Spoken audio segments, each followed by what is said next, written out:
Começa agora o Sessão TST. Você vai acompanhar um resumo com os principais momentos da Sessão 2 de dissídios individuais do Tribunal Superior do Trabalho.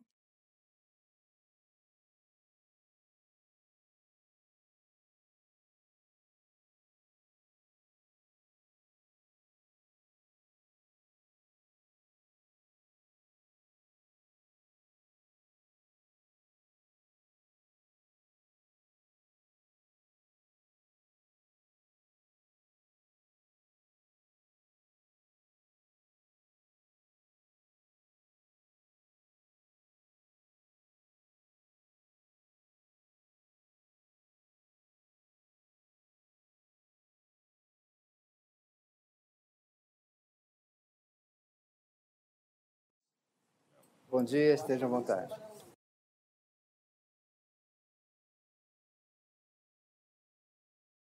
Bom dia a todos. Cumprimento os senhores ministros, doutor Aloysio Aldo da Silva Júnior, subprocurador-geral do Trabalho, senhores advogados, senhores servidores. Declaro aberta a sessão da subseção 2 de dissídios individuais. Vamos chamar os processos com preferência. Pregão. Relator excelentíssimo, senhor ministro Douglas Alencar Rodrigues, processo RO 20.449, dígito 50 de 2017, em que são partes Cristiano Silva da Silva e União Brasileira de Educação e Assistência, UBEA. Está inscrito doutor Eli Tailo Júnior, com a palavra o relator. Senhor presidente, senhoras e senhores ministros, trata-se de recurso ordinário interposto contra acórdão lavrado em mandado de segurança, que fora impetrado contra a decisão interlocutória que indeferiu a tutela provisória de urgência voltada à reintegração do impetrante ao emprego.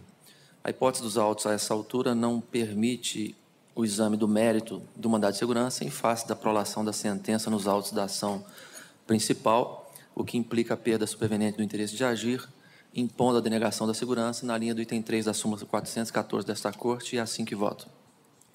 Doutor Eli, só registro, não é? Só registro, senhor presidente. Senhores ministros, decisão unânime nos termos do voto do relator, consignada a presença do doutor Eli Tailo Júnior. Pregão.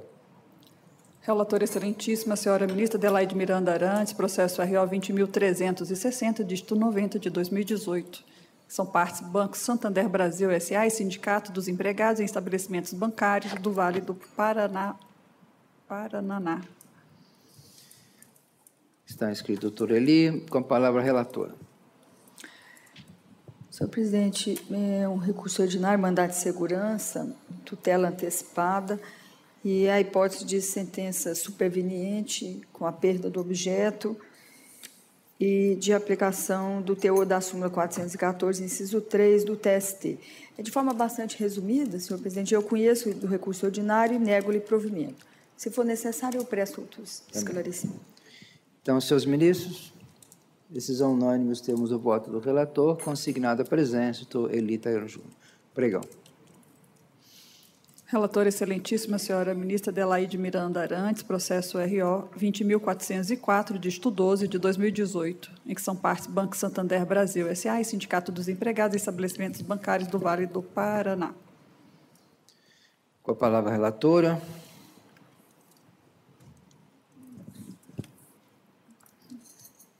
A palavra... Senhor, sim, a relatora. Senhor presidente,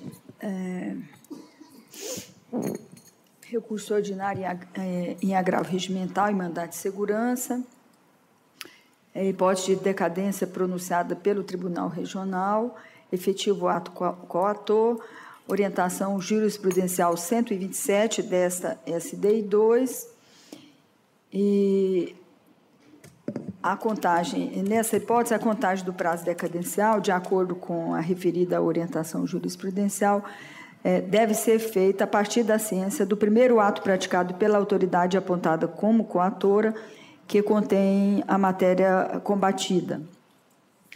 E, no caso concreto, o efetivo ato coator é a decisão proferida em 15 de 8 de 2017. Considerando que o mandado de segurança foi interposto em 1º de 8 de 2018, restou ultrapassado o prazo decadencial de 120 dias do artigo 23 da Lei 12.016. Eu conheço do recurso ordinário e nego-lhe provimento. Doutor Eli. Requerimento de registro da presença. Senhores ministros. Decisão unânime, os termos do voto da relatora. Consignada a presença, doutor Eli Taíro Júnior. Pregão. Relatora excelentíssima, senhora ministra Maria Helena Malma, processo RO 5067, dígito 11, de 2017, em que são partes Amsted, Maxion, Equipamentos e Serviços Ferroviários e o Sindicato dos Trabalhadores nas Indústrias de Metalúrgicas, Mecânicas e Material Elétrico e Eletrônico, de Valinhos, Nova Odessa, Paulínia, Sumaré e outros. Está inscrita a doutora Mila Umbelino Lobo. Está presente? Alguém por ela? Está lá. Vamos, então, à palavra ao relator. Ministra Maria Helena.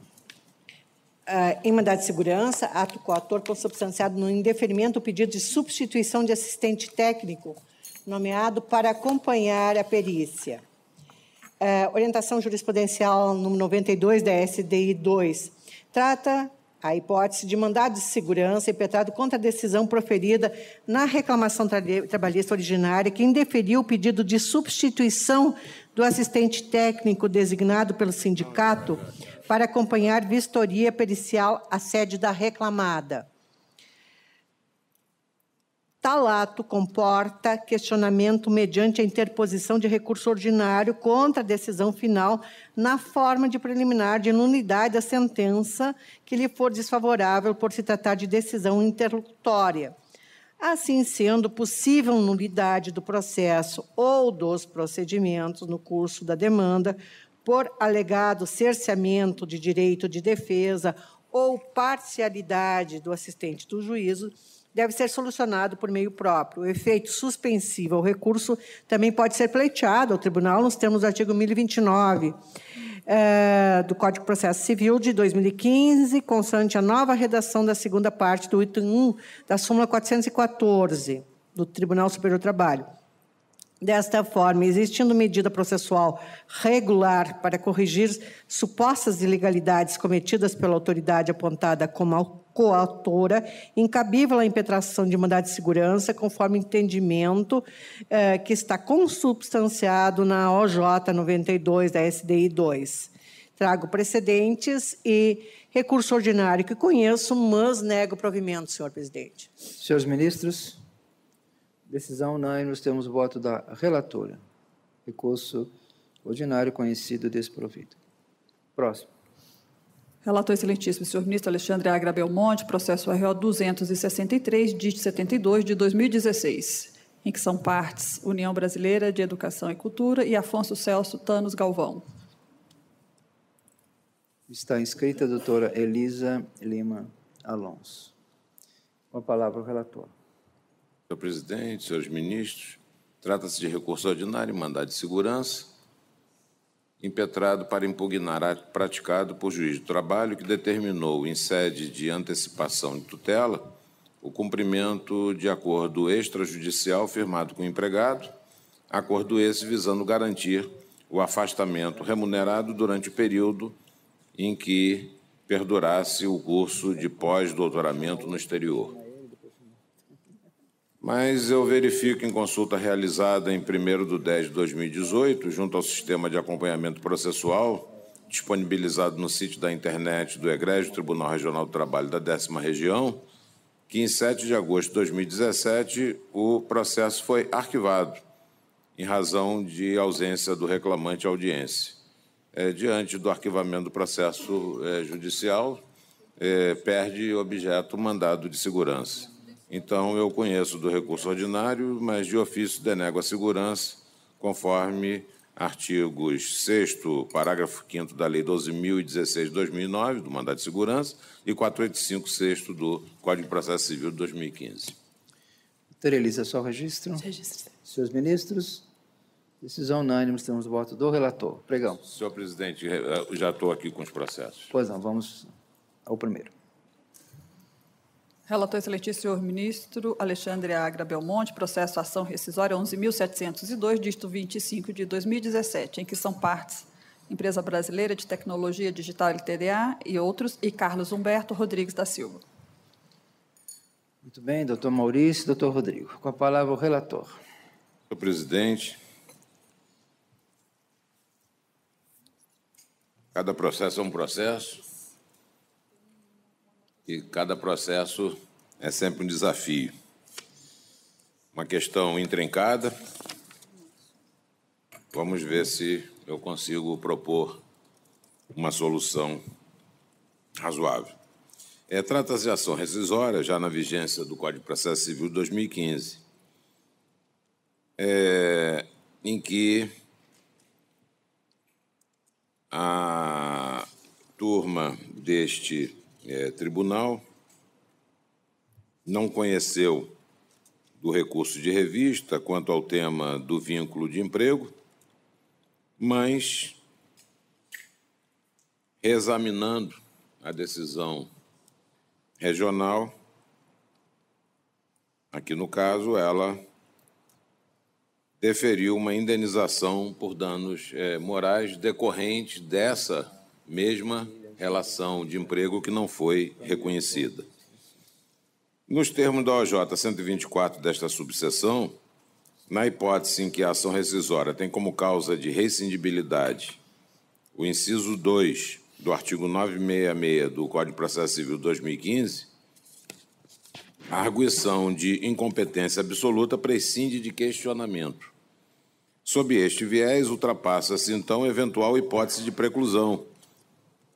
Preclusão essa que teria derivado do eventual silêncio das autoras ou dos juízos rescindendo no feito matriz quanto à incompetência à hora arguída.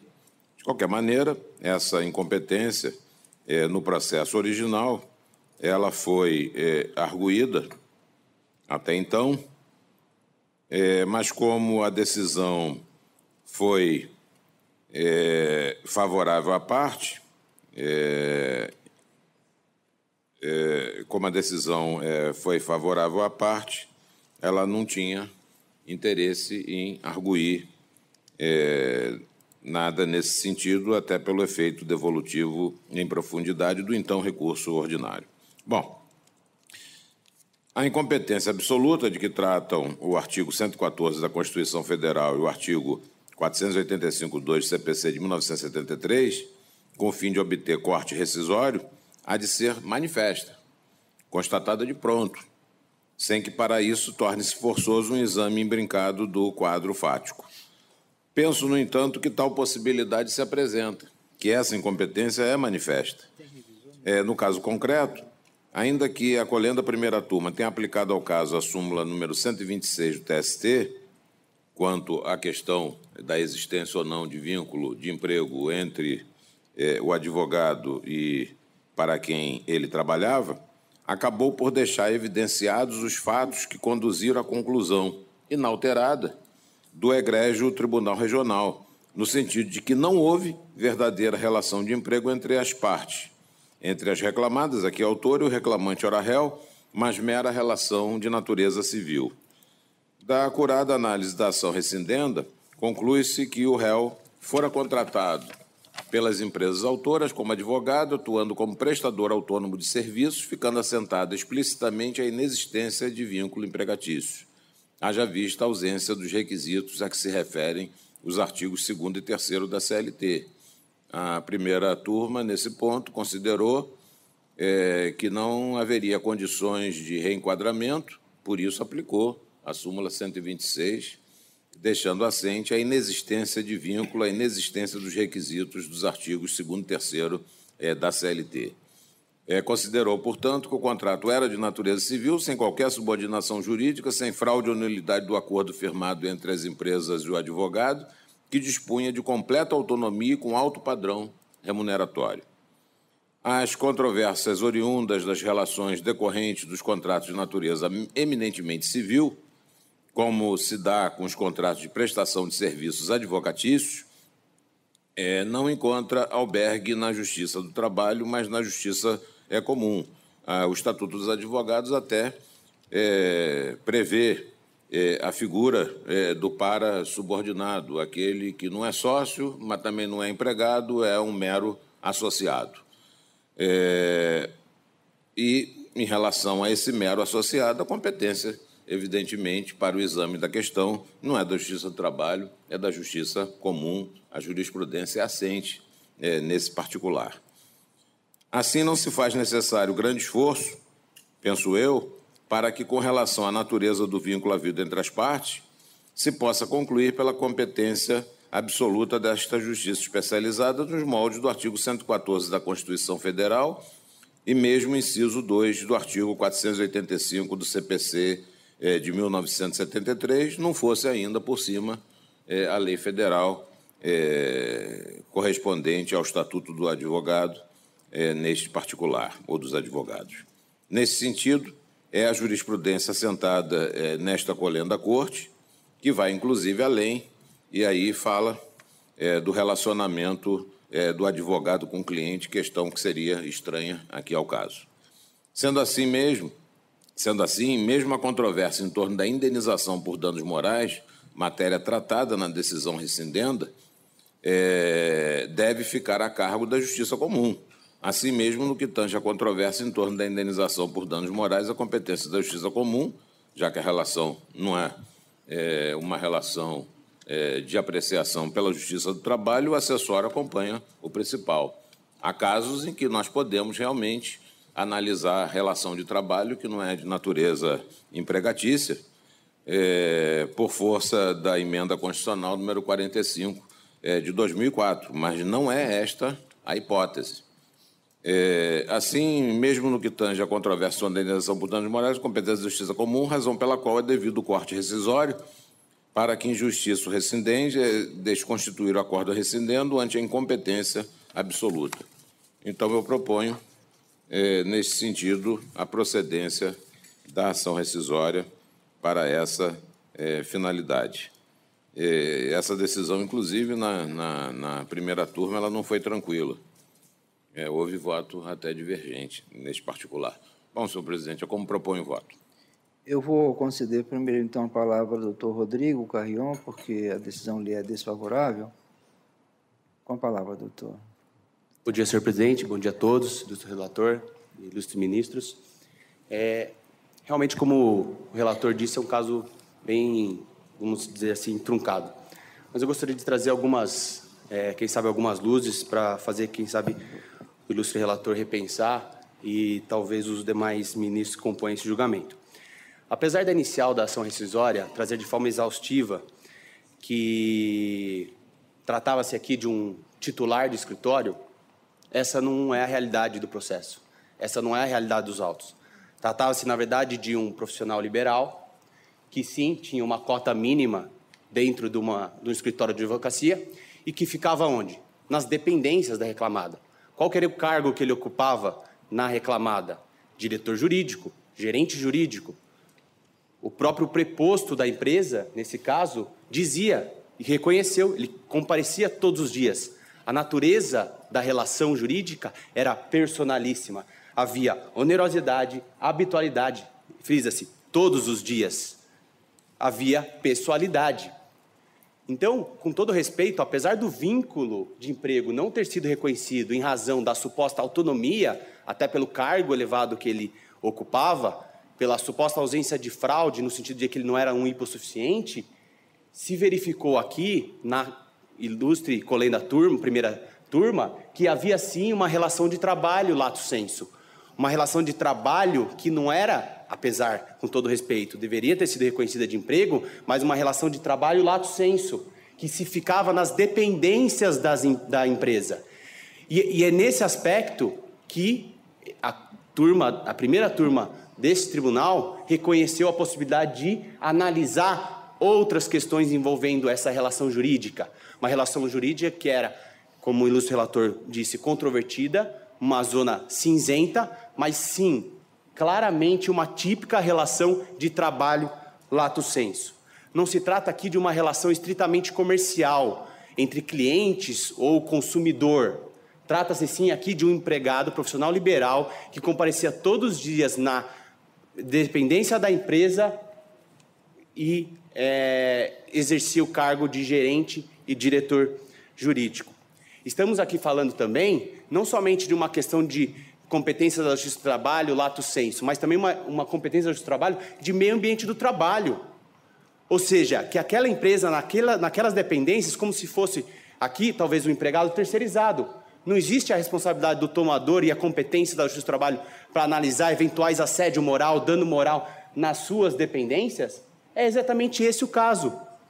O diretor, o presidente das empresas assediava o reclamante pela nacionalidade dele, simplesmente porque era português, falsificou as assinaturas, xingava o reclamante, utilizava piadas de baixo calão. Isso está demonstrado, e esses são os motivos do dano moral e do assédio moral que foi reconhecido pela primeira turma. Então, com todo respeito, seja do aspecto da relação de trabalho, lato sensu, seja pelo aspecto do meio ambiente do trabalho, que sim, esta justiça especializada é competente para analisar esse tipo de relação, não há dúvida que há, sim, competência da Justiça do Trabalho. Concordo com o ilustre ministro relator que aqui não haveria que se falar em preclusão, em razão do fundamento da ação decisória. Essa questão já está pacificada. Mas, em se tratando de dano moral, assédio moral e primar pelo meio ambiente do trabalho correto, social, idôneo, sim, é competência da Justiça do Trabalho. É competência da Justiça do Trabalho para analisar não uma mera discussão de honorários, mas sim de um assédio moral, de um dano moral que ocorria nas dependências da empresa. Então, com todo respeito ao ilustre ministro relator, gostaria que fosse revisto e repensada essa situação da competência desta justiça especializada. Sendo essas as considerações que entendia pertinente, agradeço a atenção de todos. Doutor Maurício, com a palavra.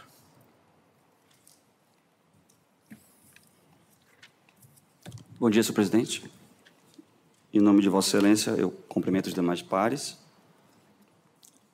o ilustre colega, e louvo o voto do ilustre relator, que facilitou o meu trabalho. Senhor presidente, nenhum juiz é competente porque quer ou porque não quer. Ele é competente porque a lei assim o fixa.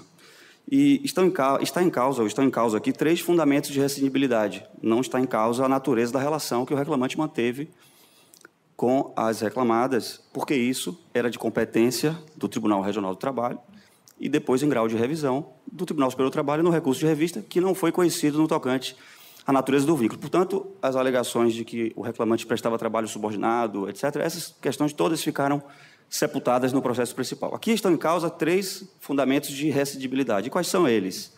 O primeiro, a competência em si mesma, artigo 485, antigo 485, número 2 do Código de Processo, que é reproduzido no Código atual. A não apreciação da incompetência nos embargos de declaração opostos contra a decisão condenatória perante a primeira turma do TST, em outras palavras, o efeito devolutivo, o regime do efeito devolutivo, que é traçado por alguns dispositivos do Código de Processo, e a condenação por danos morais em valores atualizados de cerca de R$500 mil. A última atualização de 2017 é de R$430 mil, dá mais de R$500 milhão hoje, por conta de 2 ou 3 piadas de português enviadas por e-mail e uma alegada contrafação de assinatura que não foi reconhecida pelo regional. Senhor presidente, para abreviar a discussão, eu acho que essa análise da rescisória passa pela resposta de 3 perguntas. A primeira pergunta é: a primeira turma era competente para julgar o processo? Tendo negado conhecimento ao recurso de revista, que postulava o reconhecimento do vínculo, que foi negado pelo regional, a primeira turma era ou não era competente? Se a resposta for sim, se a primeira turma era competente, a rescisória é improcedente. Se a resposta for não, a rescisória tem que ser acolhida, sem grandes divagações. É tão grave a incompetência absoluta que o Código, tanto o antigo como o atual, compara a causa de rescindibilidade originária da incompetência à sentença proferida por juiz impedido. Dizia o Código na época, vigente na época, a sentença proferida será rescindível quando proferida por magistrado impedido ou absolutamente incompetente. Há algo mais grave do que o magistrado que julga um processo impedido, o juiz que, sem querer, julga o processo do filho, da esposa. O sistema compara essa sentença à sentença proferida pelo juízo absolutamente competente. E, em matéria de competência, não há meia competência. O tribunal não pode ser incompetente para julgar o vínculo, demais questões, e para julgar o dano moral. Vamos imaginar que no pedido houvesse também um pedido de indenização de trânsito. Por um acaso, o reclamante teve o carro abarroado pelo presidente da empresa e houvesse lá uma lide de trânsito. O tribunal seria competente para julgar? Não seria. Então, rejeitado o vínculo de emprego, a Justiça do Trabalho é absolutamente incompetente para tudo, para toda e qualquer questão resultante daquele processo. A segunda pergunta era: a primeira turma, provocada por embargo de declaração, se recusou a se manifestar sobre a competência absoluta, que é matéria de ordem pública. E daí a pergunta é: a competência absoluta é ou não é matéria de ordem pública? Será que o Código não dá a resposta? São 3 ou 4 artigos dizendo que ela deve ser apreciada a qualquer momento, inclusive de ofício. O primeiro dever do juiz, quando recebe um processo, é fazer a sua autoavaliação, a sua autocrítica. Eu sou competente para julgar esse processo? Justamente porque a competência é um valor muito caro ao sistema. A competência absoluta, improrrogável, insuscetível de preclusão. Portanto, se a competência é matéria de ordem pública, se a resposta é sim, a rescisória é procedente, porque o tribunal, ao se recusar a se pronunciar sobre a competência absoluta, violou todos os dispositivos que regulam o efeito devolutivo do recurso, 267, 300, parágrafo 3º, parágrafo 1º, 515, parágrafo 1º e 2º, etc. E a última pergunta é razoável uma condenação de R$500 mil por conta de 2 piadas de português, com todo o respeito que temos ao povo português, à cultura portuguesa? Eu acho que todos nós temos, de alguma certa forma, uma raiz em Portugal. Enfim, eu espero que, se prevalecer o voto do relator, nem se cheguem a essas outras 2 perguntas, porque, sendo manifesta a incompetência, a hipótese é do 585-2 do Código de Processo, de causa originária de incompetência absoluta, portanto, de procedência da rescisória. Muito obrigado, senhor presidente. Ministro relator, com a palavra. Senhor presidente, o Estatuto da Jurisprudência reconhece em 3 tipos de relação entre o advogado e o escritório em que trabalha. Primeiro, a figura do advogado empregado, que é o subordinado, não eventual, assalariado, e que não assume os riscos da atividade e que faz o serviço pessoalmente. O advogado associado, que é um meio termo, e, finalmente, o advogado sócio. Então, são 3 figuras absolutamente distintas que podem elaborar num escritório de advocacia. Se para advogado associado ou para subordinado a competência não é da Justiça do Trabalho, muito menos é da Justiça do Trabalho em se tratando de sócio minoritário de escritório de advocacia em que atua como gerente e diretor jurídico, como ressaltado na tribuna. A questão dos requisitos de existência ou não do vínculo de emprego está superada. Foi decidido que não há vínculo de emprego, que ele não era advogado empregado e, pelo visto, sequer era advogado associado e sim advogado sócio. Eventuais danos extrapatrimoniais de uma relação que não é trabalhista, não interessa se é com ou sem relação de emprego, porque trabalhista não é, figura do sócio é outra figura, vai entrar aí no campo, não vou dizer empresarial, mas também o meio termo, é da justiça comum a ser resolvida entre os sócios, inclusive com relação a problemas se houve ou não houve xingamento. Isso daí deve ser decidido pela justiça comum, porque nós não estamos diante de uma lide trabalhista, não é um conflito trabalhista, é um conflito entre sócios, de maus tratos ou coisa parecida entre sócios, que isso me parece que ficou bem claro de toda a exposição da tribuna. Por tais razões, penso que a incompetência realmente é manifesta, ela decorre do reconhecimento dessa vinculação societária e, por conta disso, a Justiça do Trabalho não poderia ter adentrado na questão do dano moral, não se tratando de uma situação em que nós não estamos diante do trabalhador, estamos diante aqui do advogado sócio. Por tais razões, senhor presidente, elogiando as belas sustentações, eu mantenho meu voto. Senhores ministros, ministro Douglas.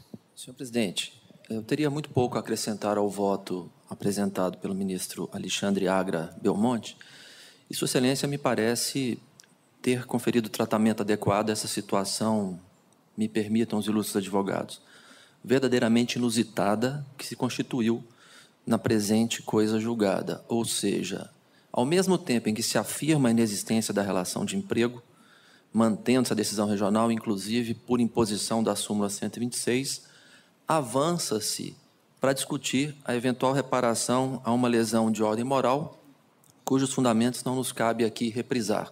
Como igualmente não nos cabe referir a existência ou não de relação de emprego, se estiveram ou não presentes os pressupostos dos artigos 2º e 3º da CLT, até porque consta da decisão rescindenda que se trata de um advogado seguramente muito qualificado, cuja remuneração no ano de 2008 oscilou entre 25 mil na condição inicial de gerente e depois para R$30 mil na condição de diretor, uma remuneração realmente significativa há 10 anos atrás.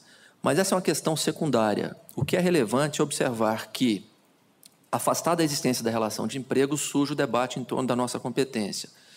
Evidentemente, a matéria não foi enfrentada e o ministro Alexandre Agra invoca, com razão, a orientação jurisprudencial 124 desta subseção, que dispensa o pré-questionamento para que se possa aferir se há ou não afronta à ordem jurídica pela prolação da sentença rescindenda por um juízo manifestamente incompetente, como parece ser a hipótese dos autos. Ao voto condutor, eu apenas acrescentaria o que se contém na súmula 363 do Superior Tribunal de Justiça.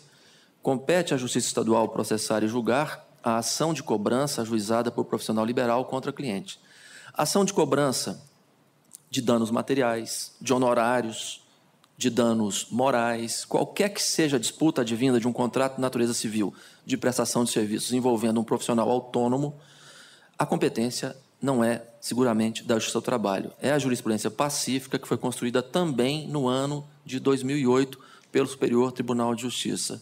De sorte, presidente, que eu, embora ressaltando uma vez mais que é um caso singular, inusitado, em razão dessa dupla cognição desenvolvida pela Egrégia Primeira Turma na decisão rescindenda, eu acompanho integralmente o voto condutor. Senhores ministros. Ministro Alexandre Ramos. Senhor presidente, da mesma forma, ressaltando a importância do caso, eu vou registrar aqui meu voto convergente com o voto condutor do eminente relator, só colocando em destaque uma situação que emerge do caso. Havia um contrato da empresa reclamada com o escritório da advocacia, do qual o autor da ação trabalhista era sócio, isso é fato incontroverso, reconhecido inclusive da tribuna. Ele pretende, pela reclamatória trabalhista, a anulação desse contrato, tanto o contrato social como o contrato de prestação de serviços do escritório pessoa jurídica com a empresa. E, a partir disso, o reconhecimento de uma relação de emprego, de trabalho subordinado com a empresa contratante do escritório. Tanto nas instâncias ordinárias como na primeira turma do TST, a relação de emprego foi afastada, não foi reconhecida. Isso, então, acaba definindo a validade do contrato original de contratação pela empresa reclamada com o escritório da advocacia, do qual, repito, o advogado, então, reclamante da reclamatória trabalhista era sócio. A questão é, reconhecida a validade desse contrato e não a relação de trabalho, se a Justiça do Trabalho poderia avançar no pedido de dano moral. E assim como o relatório, já o voto também registrado do ministro Douglas, entendo que não, porque uma vez fechada essa porta do reconhecimento de uma relação de emprego e, por via de consequência, de uma relação de trabalho, nos termos do inciso 1º do artigo 114 da Constituição, porque gostemos ou não, defendamos ou não que essa competência seria da Justiça do Trabalho, é matéria já sumulada, inclusive, pelo STJ, como bem destacado pelo ministro Douglas. Então, a Justiça do Trabalho ficou impedida, a partir desse afastamento do conceito de relação de trabalho para efeito de competência, de julgar qualquer pedido, seja de natureza patrimonial, seja de natureza real, seja de natureza de direito da personalidade, como foi o caso. Então, exatamente por esse obstáculo, que me parece manifesto nesse caso, inclusive já sumulado pelo STJ, uma Corte Superior que, assim como o TST, tem a competência de uniformizar a interpretação do direito infraconstitucional, conforme sua competência, assim como é também do TST, e do TST com uma situação adicional, que também em relação à matéria constitucional, são as razões pelas quais, senhor presidente, senhores ministros e ministras, que eu acompanho o voto condutor do relator. Ministra Adelaide. Senhor presidente, assim, muito rapidamente, essa questão posta é bastante complexa e de altíssima relevância. Eu recebi, inclusive, memoriais, e foi muito bem colocado aqui pelo doutor Rodrigo Carrion e pelo doutor Maurício. Estivéssemos nós em sede de recurso de revista, poderia ser diferente a minha posição. Mas aqui, na via estreita da ação rescisória, com todas as vênias, eu estou acompanhando o voto do doutor relator. Também, né? Então, não há divergência, não é, senhores ministros? E proclamo que a decisão é unânime nos termos do voto do ministro relator, sustentado o doutor Maurício de Souza Pessoa, doutor Rodrigo Carrion, Paraguai. Diante da complexidade e importância do tema, eu determino a remessa de notas degravadas, senhores ministros, como caso a ser estudado. Né? Bem, assim se decide. Pregão. Relator excelentíssimo, senhor ministro Alexandre Agra Belmonte, processo RO 1.385, dígito 56 de 2017, em que são partes João Tabosa Neto e outra, e Amazon, PC Indústria e Comércio, Microcomputadores LTDA e outros. Está inscrito o doutor Carlos Eduardo Moreira. Com a palavra o relator. Pois não, senhor presidente. Mais um caso complicado. Trata-se de recurso ordinário em ação rescisória, também aqui ajuizada sob a égide do Código de Processo Civil 2015. O fundamento do corte rescisório é erro de fato na apreciação de documentos dos autos. O que se pretende é desconstituir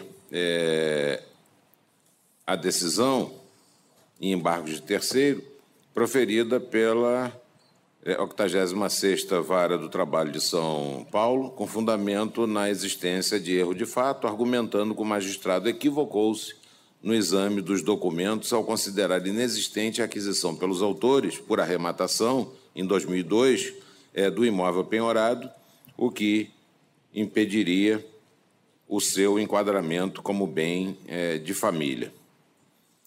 No caso concreto, observa-se que as premissas fáticas alegadas pelos recorrentes, no sentido de que os elementos consignados nos autos permitem concluir de forma inequívoca pela real propriedade do imóvel e a caracterização do bem de família, na forma da Lei 8.009, de 1990, revelaram-se controvertidas, assim como afastadas expressamente pela Corte de origem.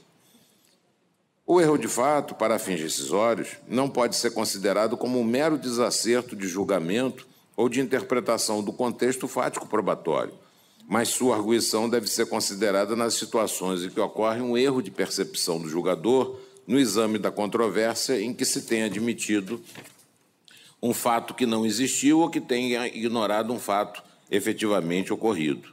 Dessa forma, constata-se que não só houve controvérsia sobre a questão, como também pronunciamento judicial explícito acerca da validade da constrição relativa ao bem questionado nesta ação. Então, sob este viés de erro de fato, isso afasta a viabilidade do corte rescisório. Essa é a compreensão que se extrai da OJ número 136 desta subseção. E, nesse contexto, não há como constatar o alegado vício no acordo rescindendo se as circunstâncias destacadas foram consideradas e examinadas nos fundamentos do julgado que se impugna. É um caso que sensibiliza, bem de família sempre sensibiliza, afinal de contas, está dentro da questão da dignidade da pessoa humana, não ser alijada daquele bem que adquiriu. Por outro lado, a legislação brasileira também protege o terceiro de boa-fé. Tudo isso é inquestionável. Não é isso que está em discussão. O que está em discussão é se o erro, de fato, é o enquadramento adequado para esse tipo de situação. Me parece que não. Poderia, talvez, ser violação da lei, uma outra hipótese qualquer capitulada na ação rescisória, o que não impede, se ainda estiver no prazo, que isso aconteça, mas como erro de fato, uma questão que houve pronunciamento explícito, que os documentos foram examinados, que chegou a uma conclusão diferente, eu não vejo como viabilizar o pedido. Por tais razões, embora consternado, eu nego provimento ao recurso prejudicado o exame do agravo regimental. Com a palavra, doutor Carlos Eduardo Moreira, no tempo regimental. Muito bom dia, eminentes ministros, colegas, advogados, servidores, doutor relator. Eu estou debutando nessa Corte Superior, então peço escusas caso haja uma derrapada aqui. Muito bem, excelências. O que me traz de São Paulo até aqui é um relevante direito dos meus constituintes que perderam sua residência por uma dívida de terceiro. O bem foi arrematado em 2014 por R$300 mil, à época era avaliado em R$900 mil. Então eu vim para defender os seus direitos e não vim aqui só para dizer que isso é injusto. Eu vim dizer, com a devida vênia ao doutor relator, que cabe sim a ação rescisória neste caso, com fulcro no inciso 8º do artigo 966 do Código de Processo Civil, é cabível e ela deve ser julgada procedente, sim. Com a devida vênia, doutor relator, o erro de fato do julgador ordinário, na origem, foi não ter analisado um documento que, por si só, ele teria configurado a propriedade, a posse desse bem pelos meus constituintes. Esse documento não foi analisado e não se tornou controvertido nos autos. Esse fato não ficou controvertido. Portanto, se enquadra tanto no inciso 8º do artigo 966, quanto na orientação jurisprudencial 136 dessa subseção. Trata-se de uma declaração de renda do sócio da reclamada, que foi acostado aos autos e não foi apreciado pelo juiz Acó. Esse documento, esse fato do sócio da reclamada ter vendido o imóvel e ter declarado isso ao fisco, inclusive recolhendo o tributo relativo a isso, é fundamental para o deslinde desse caso. Esse documento não foi apreciado, esse fato não se tornou controvertido e não foi impugnado pela parte contrária. Portanto, sim, é cabível e deve ser julgado procedente a ação rescisória. A decisão do Tribunal Acó foi apertada por 6-4. O voto vencedor lá disse que somente fatos cruciais pelo deslinde da demanda é que justificam o erro de fato, mas isso ocorreu. Ocorreu sim, porque justamente o fundamento da decisão rescindenda é que não havia documentos suficientes para comprovar a propriedade. Eles citam a planta do imóvel, citam uma conta de luz e um contrato sem firma reconhecida, inclusive levantando suspeita sobre esse contrato, porque não tinha firma. Ele não analisou a declaração de renda do ano base de 2002, acostada pelo sócio da reclamada e alegado pelos recorrentes na ação. Esse fato não se tornou controvertido. Portanto, esse fato por si só comprovaria a propriedade do bem. Quero transcrever aqui o voto divergente da eminente desembargadora Acó, que foi responsável por 4 votos e deu essa margem apertada no tribunal de origem. Ela disse: entendo verificado o erro de fato na medida em que a decisão rescindenda considerou não provada a propriedade do imóvel, bem como a moradia dos autores e respectiva entidade familiar, não se pronunciando sobre a declaração de imposto de renda, exercício 2003, ano base 2002, com recibo de transmissão via internet à Receita Federal, a data tal, no campo declaração de bens contra a discriminação da venda do imóvel, situado na rua tal, que gerou imposto pagar no valor tal, pelo declarante vendedor do imóvel, sócio da executada. A declaração de imposto de renda do vendedor do imóvel, fato renovado no agravo de petição, confirma a alienação noticiada no instrumento particular de compra e venda. Esse voto divergente, fez, inclusive, um dos desembargadores rever o seu voto, e, ao rever seu voto, ele citou doutrina de Vicente Greco, que eu peço vênia para ler aqui também. Se não houve pronunciamento judicial sobre o fato, como é possível ter havido erro? O erro é exatamente o acolhimento de um fato inexistente como existente, ou o contrário. O que a lei quer dizer, porém, é o seguinte: o erro de fato, para ensejar a rescisória, não pode ser aquele que resultou de escolha ou opção do juiz de uma controvérsia. O erro é o que passou despercebido pelo juiz, o qual deu como existente um fato inexistente ou vice-versa. Pois bem, eminentes ministros, a declaração de renda do sócio da reclamada passou desapercebido pelo juiz e não se tornou controvertido nos autos, nem tampouco foi impugnado pela parte contrária. Por isso, quero reafirmar que cabe, sim, a rescisória nesse feito e há de ser julgada procedente com o provimento do recurso ordinário ora interposto. Muito obrigado. Muito bem. Com a palavra, o relator. Senhor presidente, eu mantenho o voto. As partes tiveram os recursos cabíveis na ação originária. A ação rescisória é para afastar vícios contidos na decisão. A partir do momento em que as questões postas foram examinadas, não vejo como agora realmente mudar esse direcionamento em sede de ação rescisória, salvo o melhor juízo. Estou aberto às ponderações dos colegas, mas, por enquanto, mantenho o voto. Senhores ministros, ministro Douglas. Senhor presidente, muito embora o voto do eminente relator esteja muito bem lançado, e a ação rescisória é uma ação técnica, não representando uma nova oportunidade para revaloração dos elementos de convicção, como parece ser a pretensão deduzida, eu vou pedir vista regimental e me comprometo a trazer na semana que vem para examinar essa questão suscitada à tribuna, envolvendo, inclusive, uma divergência sensível no âmbito da corte de origem. E nós estamos cuidando do direito de propriedade e, de fato, merece, como já o fez o eminente relator, toda a nossa atenção, todo o nosso cuidado. Muito bem. Ministro Adelaide. Senhor presidente, eu só quero pedir nota degravada, inclusive com a sustentação oral, e o pedido de vista regimental do ministro Douglas, porque, embora também eu considere muito bem elaborado o voto do doutor relator, mas ainda não estou apta a proferir o meu voto. Eu vou pedir nota degravada. Senhor presidente, também quero notas. Também.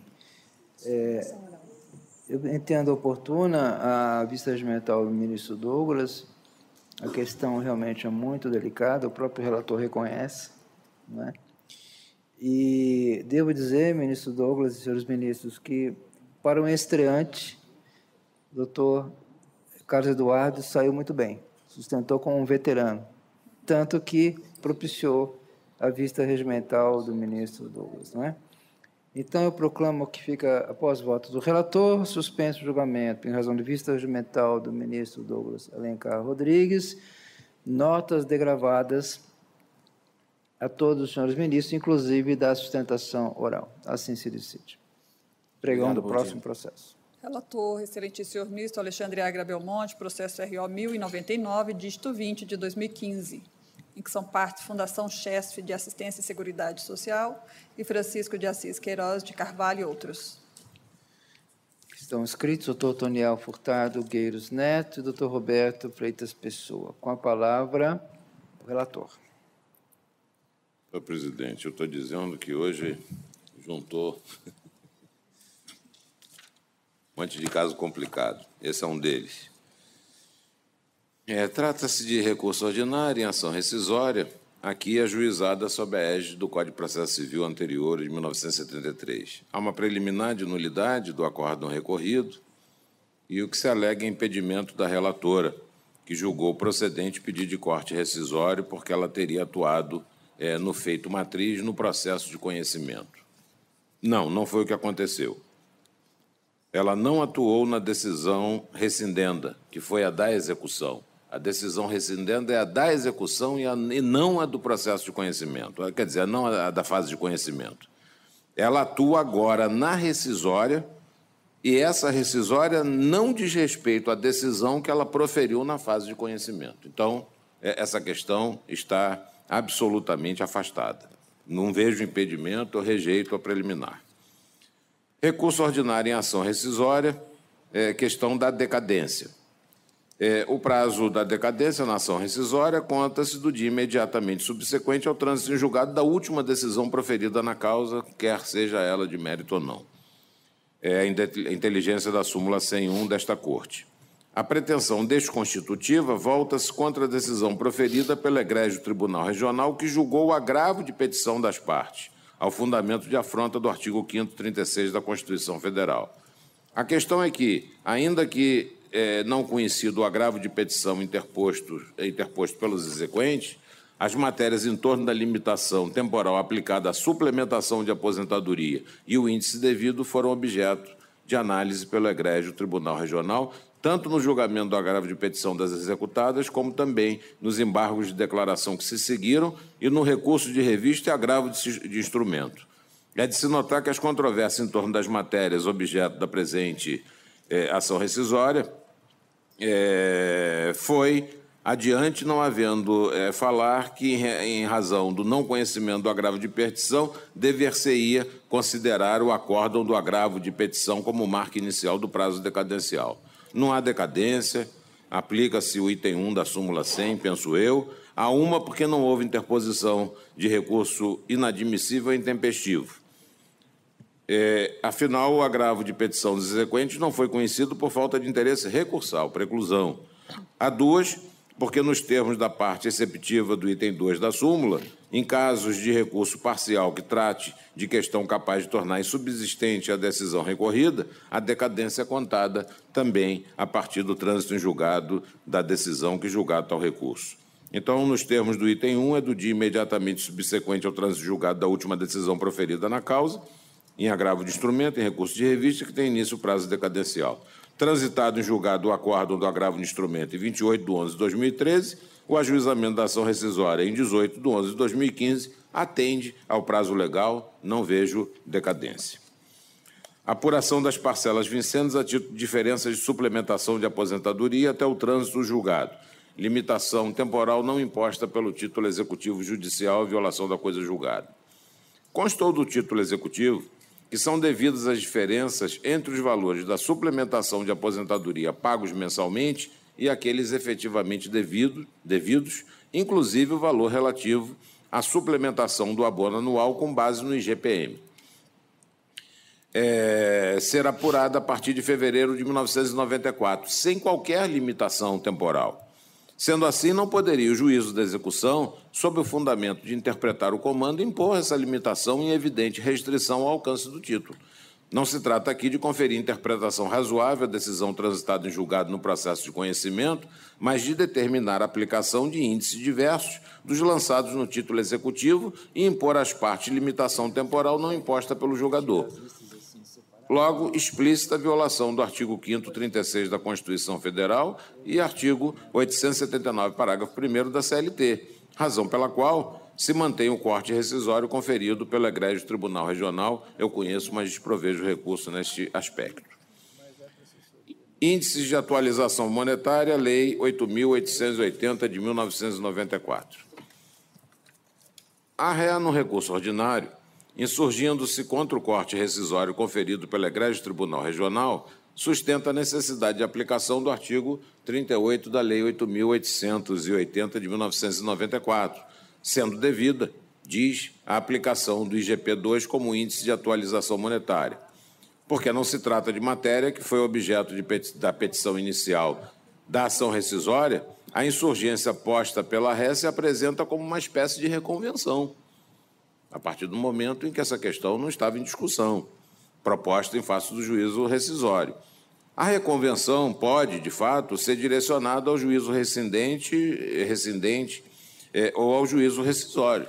Todavia, ainda que admitida a possibilidade da figura reconvencional, esta não pode se prestar para deduzir nova tese de defesa que sequer fez parte do processo matriz. No caso concreto, é de se ressaltar que a decisão rescindenda, que julgou os agravos de petição, não tratou do índice a ser aplicado a partir de julho de 1994, nos moldes do artigo 38 da Lei 8.880, de 1994. Por isso, eu conheço do recurso nesse aspecto, mas o desprovejo. Em síntese, senhor presidente, Eu conheço e nego o provimento ao recurso ordinário. Com a palavra, doutor Otoniel Furtado Gueiros Neto. Tempo regimental. Obrigado, Excelência. Excelentíssimo senhor presidente, excelentíssimos senhores ministros, senhor relator, senhor membro do Ministério Público, servidores, advogados. Foi bem explicado pelo eminente relator os tópicos que estamos discutindo nesse recurso ordinário, mas, data vênia, discordamos. Discordamos em relação a alguns tópicos. O primeiro tópico é em relação à decadência. Entendemos, sim, que houve decadência, uma vez que, no agravo de petição interposto da decisão que julgou os embargos da execução, ele não conheceu do recurso de agravo de petição dos reclamantes, ora recorridos, uma vez que houve uma preclusão. Eles simplesmente não fizeram a impugnação aos valores dos cálculos, de acordo com o parágrafo 3º do artigo 884, que peço vênia para ler. Somente nos embargos à penhora poderá o executado impugnar a sentença de liquidação, cabendo ao exequente igual direito e no mesmo prazo. Ora, nós estamos discutindo se seria cabível o agravo de petição ou não. No agravo de petição é que vêm os ora recorridos discutir essa questão da limitação temporal. Então, eles perderam o prazo para discutir essa questão. Entendemos que essa discussão da ausência de limite de temporal de pagamento de diferença de suplementação, que foi acolhida pelo acórdão rescisório, ela não poderia ter ocorrido a partir do trânsito em julgado do agravo de instrumento aqui no TST em novembro de 2013. E, sim, seria a data que houve a sentença na execução em julho de 2009. Então, data vênia, entendemos que há realmente um impedimento, conforme o inciso 2 da súmula 2 e 3 da súmula 100 do TST. Na súmula 100, peço vênia também para ler, diz que, havendo um recurso parcial no processo principal, a matéria da limitação temporal se deu em momentos distintos e não no mesmo momento, porque quem continuou recorrendo e discutindo essa questão, não da limitação temporal, mas sim essa questão de como se deve aplicar o que foi estipulado no laudo pericial, foi a empresa Fachesf, e não os ora recorridos. Então, peço vênia novamente ao ministro, mas entendo que houve, sim, e cabe a aplicação da súmula 100. Também entendemos, Excelência, que não houve nenhuma discussão e nenhum recurso específico que revertesse essa decisão. Então, se não houve, ela também não poderia ser levada em consideração. A decisão na execução, ela se deu com base num laudo pericial, e, por conta disso, deveria também se impor a súmula 410 do TST, que diz que não se pode reaver fatos e provas, discussão de fatos e provas no acordo rescindendo. Data vênia a decisão do TRT da 5ª Região. No TRT da 5ª Região, inclusive, o julgamento não foi unânime, houve divergência, e a própria presidente da SDI 1 do TRT da 5ª Região, que o voto está em anexo, ela diz que aceita realmente essa decadência e essa impossibilidade de se rescindir o julgado. Também tem essa questão do artigo 38 da Lei 80 de 94, que trata do índice de aplicação do IGPM ou do IGP2, nos meses de julho e agosto de 94, por conta de uma matéria de ordem pública, onde a lei diz e determina o que deve ser utilizado, e não o que estava estabelecido no regimento número 2 da Fachesf. Nesse caso, Excelência, estamos querendo evitar que haja um enriquecimento ilícito dos reclamantes, uma vez que, em detrimento dos outros aposentados da Fachesf, que não irão receber essa correção. Então, essa correção está equivocada. E, por último, tratamos da preliminar, de trás para frente, uma vez que entendemos que houve, sim, um impedimento da desembargadora Luísa Lomba, uma vez que ela, em 99, quando prolatou a sentença de mérito, ela era presidente da terceira Junta de Conciliação e Julgamento do Tribunal da Bahia.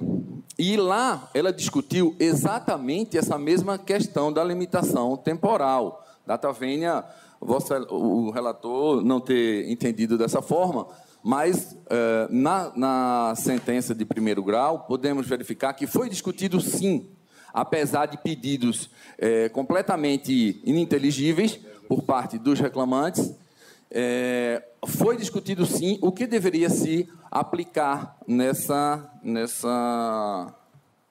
condenação.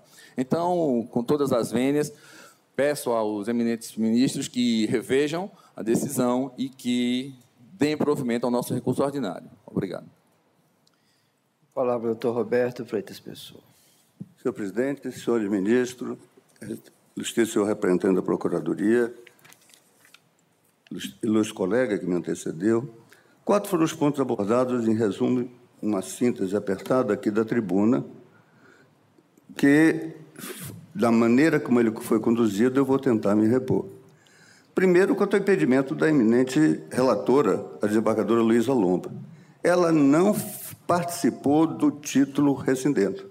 Isso está bem claro no voto do eminente relator. Ela participou apenas da passada fase de conhecimento.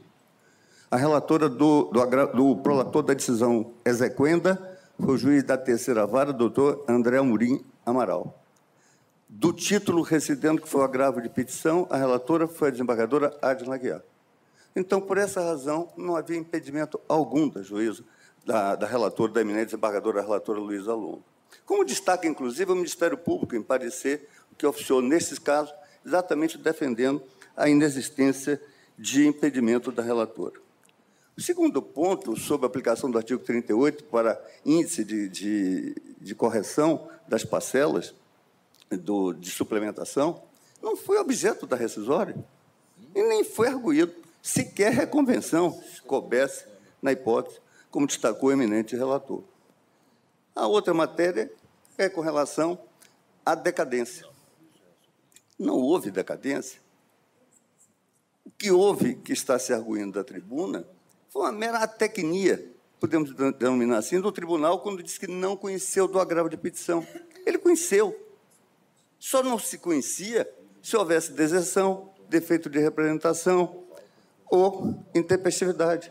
Não, ele conheceu, examinou todas as matérias, inclusive o agravo também interposto pela ré dessa ação rescisória. Examinou exaustivamente todos os temas e o título foi substituído. Não houve agravo de instrumento para o TST. Pelo contrário, interposto o agravo, os autores desistiram do agravo, ainda em sede regional, e dali, como o título foi substituído, o fenômeno da substituição pelo título exequendo, que era a sentença de execução substituída pelo acordo regional, o trânsito julgado só se operou depois da última decisão proferida na causa. Está lá. Aqui não se aplica, data vênia do ilustre colega, o inciso 2 da súmula 100. Aquela hipótese de aplicação da súmula 100 é quando se trata de vários pedidos e não recorrendo de um deles, aí sim transitou em julgado com relação àqueles que não foram objeto de recurso. Aqui não, aqui é só um só pedido. Pedido de suplementação de aposentadoria. Só.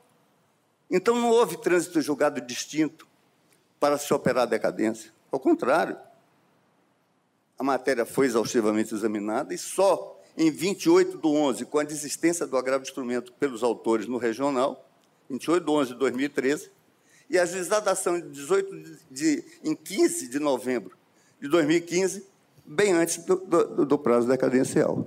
Por todas essas razões, senhores ministros, os autores esperam que seja mantido o respeitável voto do eminente relator. Com a palavra, relator. Senhor presidente, com relação às duas primeiras questões, da nulidade do acórdão por eventual impedimento da relatora e da decadência, eu acho que está bem claro, não vejo como se pensar Quer dizer, não consigo pensar de forma diferente. As duas outras questões que são questões intrincadas, né? Uma é do problema de respeito ao problema da limitação do título executivo, que não houve limitação. Vou eu fazer agora, em ação rescisória, essa limitação? Não. Então, não. A outra é o problema da aplicação do IGP-2. A nossa jurisprudência é tranquila, ou seja, o IGP-2 é aplicável, né? Mas o fato é que essa matéria não foi objeto da petição inicial da ação rescisória. A insurgência posta pela ré se apresenta como uma espécie de reconvenção. E a reconvenção, embora possa ser direcionada ao juízo rescindente ou ao juízo rescisório,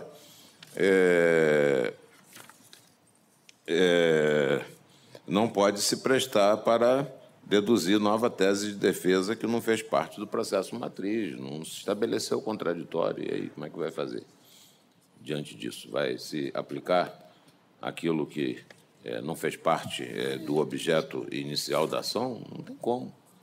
Então, por tais razões, eu mantenho o voto.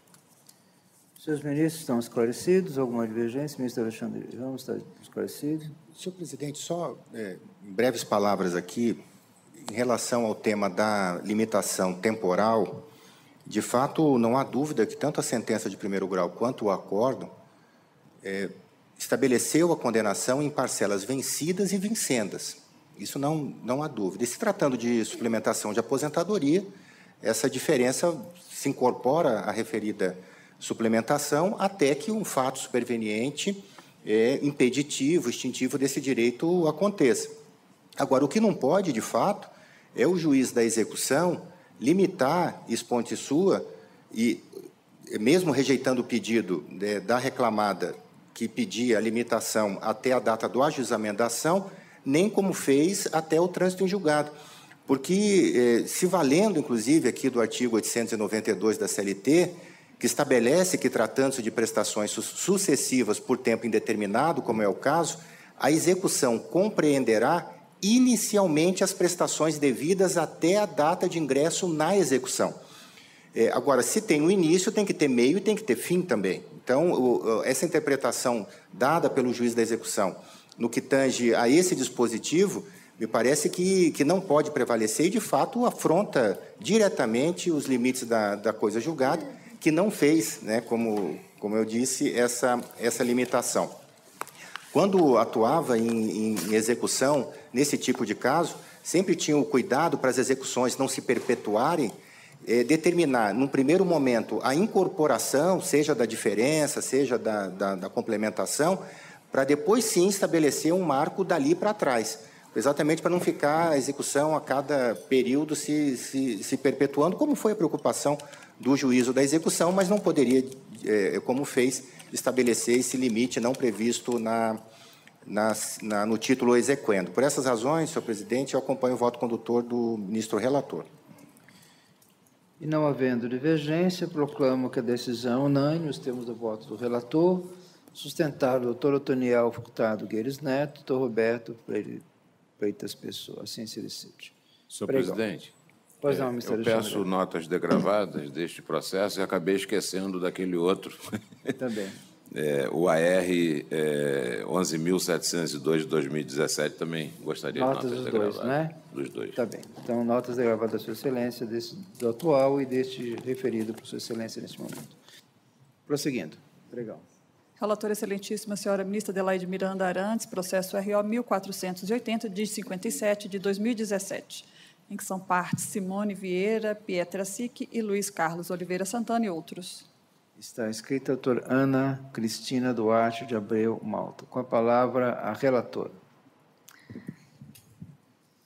Senhor presidente, trata-se de ato coator proferido na vigência do Código de Processo Civil de 2015, determinação de penhora sobre percentual de salário, artigo 833, parágrafo 2º do referido Código de Processo Civil, e a hipótese em que o ato coator, que determinou a penhora de percentual sobre salário, foi proferido na vigência do Código de Processo Civil de 2015, como já relatado, e não se constata ofensa ao direito líquido e certo da impetrante, tendo em vista o disposto no artigo 833, parágrafo 2º do referido diploma. Eu trago no meu voto precedentes e é no sentido de conhecer do recurso ordinário, porém, no mérito, negar-lhe provimento. Doutora Ana Cristina, pretende sustentar? Sim. Com a palavra no tempo regimental. Bom dia, ilustríssimos ministros, relator, demais colegas, advogados, bom dia. Então, eu estou ocupando essa tribuna em nome da minha cliente, senhora Simone, e ela figurou na citada reclamatória trabalhista como cooperada da Saúde Coop, né? E ela sofreu uma injustiça porque ela sequer figurou como parte, tendo em vista que o juízo de primeiro grau não procedeu à desconsideração da personalidade jurídica, como consta na Instrução Normativa 39. Então, essa irregularidade processual verificada já em si consta essa injustiça contra a minha cliente, certo? Ela está trabalhando atualmente no Hospital da Bahia, está com 2 filhos, né, para sustentar, ficou viúva, recebe uma pensão irrisória do INSS, e eu tenho que discordar em alguns pontos, que, analisando a matéria na subseção de dissídios individuais 2, em sentido contrário ao entendimento consubstanciado pelo J153 da SDI 2, por unanimidade, denegou à segurança o TRT da 5ª Região, para reconhecer a legalidade da penhora dos salários da recorrente.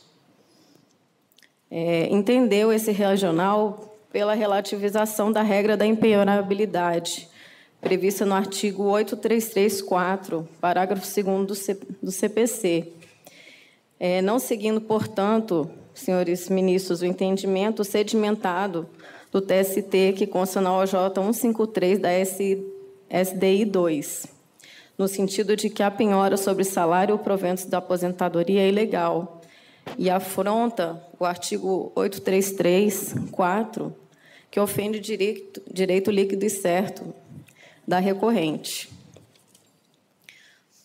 Todos sabem, ademais, aqui, que a penhora dos salários é tema deveramente delicado.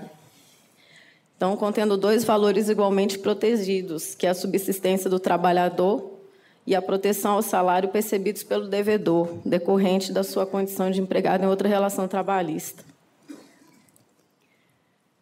Ademais, senhores, não se pode confundir a expressão pagamento de prestação alimentícia com penhora para pagamento de verba de caráter alimentar, porque consta no artigo 833, no inciso 4, a norma imperativa, não admitindo interpretação ampliativa, com exceção no artigo 833, parágrafo 2 do CPC, que é espécie, não gênero, de crédito de natureza alimentícia.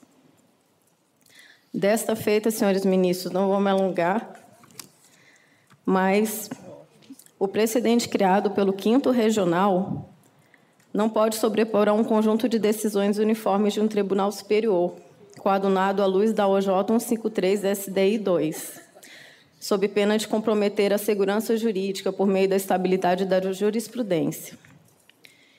Eu peço que dê provimento ao RO. Me perdoem o meu nervosismo, mas é a primeira vez que eu estou aqui. Está bem, doutora, não se preocupe. Vossa Excelência foi muito bem. Ministro da relatora, com a palavra. Relatora, senhor presidente? Sim, Vossa Excelência é relatora, não é, ministro da Sim, senhor presidente. Eu reconheço que, primeiro, parabenizar a advogada, a doutora Ana Cristina. Muito obrigada. Pelas suas colocações, que, embora ela coloque que é a primeira vez que faz sustentação da tribuna, mas que abordou todos os pontos indispensáveis à defesa de sua cliente. Senhor presidente, Pelas disposições do novo CPC e de acordo com os precedentes que eu trago no meu voto, eu mantenho o meu voto, mas tenho o conforto de estar em colegiado e coloco para Vossas Excelências, tenho um precedente que é de 17/10/2014, um processo em que foi relator o ministro Cláudio Mascarenhas Brandão, mas eu mantenho o meu voto por hora e coloco para Vossas Excelências. Senhores ministros. Senhor presidente. Ministro Alexandre Agra. A minha dúvida apenas é quanto à possibilidade de desconsideração da personalidade jurídica de cooperativa. Sim. É porque na cooperativa, nessa Saúde Corp... Doutora, a senhora... pela ordem. Doutora... É para mim? É a senhora que está se manifestando, doutora? É que agora não é o momento. Sim, desculpa. Já passou o seu momento, tá bem? Pois não, doutor. A minha dúvida é essa. Inclusive quanto ao papel dela nessa cooperativa, né? Porque parece aqui que ela era uma coordenadora de serviços dos associados. Não era propriamente sócia fundadora da cooperativa, com poder de direção, etc. A minha dúvida é apenas essa. Eu vou pedir vista regimental, pedindo revênia à ministra Adelaide, trago semana que vem, apenas para analisar esse aspecto. Eu estava até olhando aqui o Código Civil, mas para não atrapalhar o julgamento, acho que... Muito bem. Ministro Alexandre Agra, eu também estava olhando aqui o acórdão, dizendo que, em relação ao rito da desconsideração na personalidade jurídica, previsto no artigo 133 seguinte do Código de Processo de 2015, esclareço que esse poderá ser aplicado de ofício pelo magistrado na execução trabalhista, dado o impulso oficial previsto, conforme disposto, etc. No caso em comento, verifique que a autoridade petrada ordenou a citação do petante para que os dias manifestar sobre incidentes de consideração pela jurídica, podendo requerer as provas cabíveis, que me parece que, neste caso, o procedimento, pelo menos, se iniciou, ao que parece, né? Ele faz a observação à instrução normativa número 39. Mas está bem, fica então com vista regimental, Vossa Excelência, que trará na próxima semana, ministro Alexandre Agra. Trago sim. A minha dúvida é se pode desconsiderar. Senhor presidente. Não é questão de pois ter um não, incidente. Ministro Alexandre, vamos. Senhor presidente, para contribuir também com a vista do ministro Alexandre Agra, eu até destaco aqui que no despacho de folhas 25 dos autos, o juiz da execução procedeu à desconsideração da personalidade jurídica de ofício, sem a instauração do incidente, destacando que, não havendo êxito nas diligências, isso possibilita a desconsideração, que ora se faz, determinou a inclusão dos sócios no polo passivo já da lide, não obstante, no final do despacho, determine a citação dos sócios para que se manifestem sobre o incidente, mas já tendo feita a desconsideração e incluído os sócios no polo passivo, já exauriu qualquer possibilidade de contraditório no incidente. Então, fica suspenso o julgamento em razão de vista regimental ao ministro Alexandre Agra, sustentou pela recorrente, doutora Ana Cristina Duarte de Abreu Malta, notas degravadas a todos os ministros da STI2, inclusive da sustentação oral. Assim se decide. Obrigada. Pregão. Relator excelentíssimo, senhor ministro Douglas Alencar Rodrigues, processo RO 100.850, dígito 20, de 2017, em que são partes Francisco Batista Rodrigues e Eternite S.A. e outro. Com a palavra o relator. Senhor presidente, senhoras e senhores ministros, a matéria se resolve pela súmula 414, item 3 desta Corte, na medida em que já houve a prolação de sentença nos autos da ação principal. Não há mais possibilidade de cognição em torno do suposto direito líquido e certo afirmado na presente ação mandamental. Doutora Cíntia, só o registro. Sua Excelência, por favor. Decisão unânime, temos o voto do relator, consignada a presença da doutora Cíntia Roberta da Cunha Fernandes. Obrigada. Assim se decide. Pregão. Relator excelentíssimo senhor ministro Alexandre Ramos, processo RO 50, dígito 17, de 2016, em que são partes Fundação dos Economiários Federais, FUNCEF e Caixa Econômica Federal e outro. A palavra ao relator.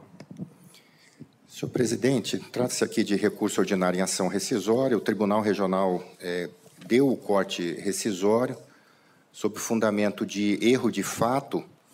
A discussão, em breves palavras, diz respeito a uma confissão aplicada à Caixa Econômica por não ter comparecido na audiência de instrução, e a discussão quanto ao erro de fato recai sobre a existência de duas atas de audiência, uma publicada na internet, na qual constava a data da audiência de prosseguimento e do termo de audiência dos autos, termo este devidamente assinado pelo juiz que presidiu o ato processual, no qual não consta a data do adiamento da instrução.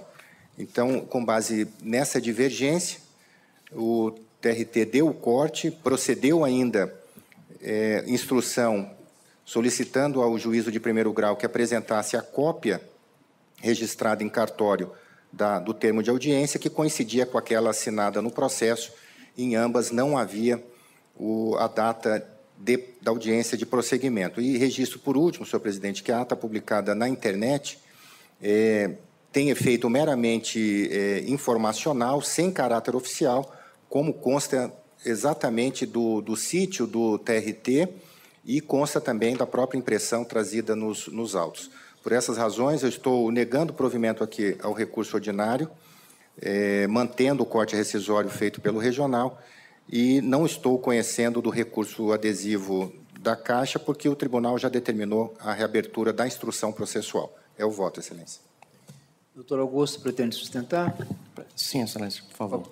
Palavra no tempo regimental. Excelências, bom dia. Bom dia, senhor presidente, senhoras e senhores ministros. Ontem fui muito bem recebido pelo ministro relator e pude explicar para ele a situação. De fato, a Caixa Econômica não compareceu à audiência de instrução que havia sido marcada. Em seguida, houve sentença no processo. A Caixa Econômica apresentou um recurso ordinário ao TRT da 19ª Região e, neste recurso ordinário, não mencionou qualquer questão relativa à revelia aplicada pelo juízo de primeiro grau. Apresentou o recurso apenas sobre o tema de CTVA, que Vossas Excelências conhecem bastante, discutido aqui nessa Corte. Posteriormente, houve o trânsito em julgado, sequer houve a apresentação de recurso de revista. Durante a execução, a Caixa Econômica buscou trazer a discussão da matéria aqui para esta Corte Superior, não foi conhecido o recurso, e apenas a reclamação trabalhista teve início em 2010, no final do ano de 2010. E apenas em 2016 a Caixa Econômica apresentou ação rescisória, dizendo que havia um erro de fato, em razão dessa questão das atas, da ata da audiência inicial, determinando a audiência em prosseguimento, e apenas em 2016 apresenta essa questão por meio de ação rescisória. E há uma questão delicada no processo sobre as atas, né? O processo, a reclamatória é de 2010, portanto, processo físico, a ata restou impressa quando daquela audiência inicial, as partes assinaram, a Caixa esteve presente nessa audiência inicial, assim como a FUNCEF e a reclamante. Em seguida, a próxima audiência, a audiência de instrução, estiveram presentes reclamante e FUNCEF, a Caixa Econômica não esteve presente e também não tratou dessa questão oportunamente após a sessão. Desse modo, entendemos aí, há uma controvérsia sobre essas questões de atas, se havia ou não havia. No sistema, como o excelentíssimo ministro relator falou, há no sistema, sempre esteve no sistema, no sítio do tribunal, as datas. Não houve, neste caso, um adiamento da audiência, assim, não houve a determinação de uma data e, posteriormente, nova data. Já houve a audiência inicial, em seguida houve a audiência de instrução, salvo engano, 2 meses depois. Desse modo, entende a reclamante que, no caso, Inicialmente, haveria aí uma pré-exclusão dessa discussão, uma vez que a Caixa Econômica não trouxe isso na reclamatória, e também o óbice das súmulas 404 e 410 deste colégio tribunal. Deste modo, Excelência, em que pese o brilhantismo, a atenção do ministro relator, pugna pelo provimento do recurso ordinário da reclamante. Era o que tinha, senhor presidente. Obrigado. Pois não. Ministro relator, com a palavra. Senhor presidente, primeiramente elogio a sustentação oral do doutor Augusto Alcântara Vago, o recebi em gabinete, recebi memoriais, mas a questão é exatamente essa. Mas antes disso, o processo matriz é muito mais abrangente do que CTVA, se discutem vários temas, inclusive enquadramento do autor no cargo de gerente geral, como na exceção do artigo 62 da CLT, questão de horas extras e uma série de outras questões. Então, é um processo muito complexo, no qual a confissão tem um efeito pela presunção dos fatos controvertidos na causa. Se fosse só CTVA, por ser matéria de direito, talvez nem houvesse prejuízo e necessidade dessa ação rescisória. Mas exatamente isso que eu mencionei anteriormente, senhor presidente, senhores ministros, a ata do processo, a ata da audiência inicial, que adia para uma audiência de instrução, não consta a data da audiência. E esse foi o fato que não foi debatido, como a própria lei exige, que foi o fato que o regional considerou para proceder ao corte rescisório, e são as razões também, em síntese, que me levam a negar provimento, conhecer e negar provimento ao recurso aqui do réu da ação rescisória e também do recurso adesivo da Caixa. Em síntese, é o voto, excelência. Senhores ministros, alguma dúvida, esclarecimento, divergência? Decisão unânime, temos o voto do relator. Sustentou doutor Augusto Alcântara Vago. Assim se decide. Obrigado, presidente. Pregão. Relatora excelentíssima senhora ministra Maria Helena Malma, processo RO 20.443, dígito 77, de 2016, em que são partes Banco Santander Brasil S.A. e Cíntia Duarte do Amaral Rotava. Palavra relatora. Senhor presidente, aqui é recurso ordinário e mandado de segurança. Ato atacado é ato do juiz que defere a tutela de urgência e determina a reintegração e o restabelecimento do plano de saúde. Superveniência de sentença. E aqui eu estou aplicando a súmula 414.3 do TST, perda do objeto. Doutora Alice, o registro. Presidente. Senhores ministros, decisão unânime, temos o voto da relatora, consignada a presença, doutora Eli Tailo Júnior. Assim se decide. Temos um retorno de vista meu, da semana passada. Vamos ao pregão. Retorno de vista regimental, concedido ao excelentíssimo senhor ministro Renato de Lacerda Paiva, processo RO 22.204, dígito 12, de 2017, em que é relatora excelentíssima senhora ministra Adelaide Miranda Arantes. Os excelentíssimos senhores ministros Adelaide Miranda Arantes, relatora, e Alexandre Ramos votaram no sentido de conhecer do recurso ordinário e, no mérito, negar-lhe provimento. Os excelentíssimos senhores ministros Douglas Alencar Rodrigues, Alexandre Agra Belmonte e Maria Helena Malma votaram no sentido de dar provimento ao recurso ordinário para determinar que seja admitida a substituição pretendida e liberar o valor que foi apreendido nos autos da execução, que ainda está em curso perante o juízo reputado como coautor. Houve sustentação oral. Rapidamente, pedi vista regimental para melhor análise da decisão proferida nos embargos da execução, a fim de verificar se efetivamente o referido julgado ocasionou a perda superveniente do interesse de agir da impetrante. Em consulta ao site do TRT da 4ª Região, constato que a decisão proferida nos embargos de execução declarou a ausência de responsabilidade da hora impetrante, excluindo a da lide e determinando-se a devolução dos valores depositados nos autos. No mais, fixou-se o valor das custas, consignando, afinal, transitado em julgado, prossiga-se na execução. Constata-se que o pedido veiculado dos embargos da execução é diverso daquele pretendido no presente mandado de segurança.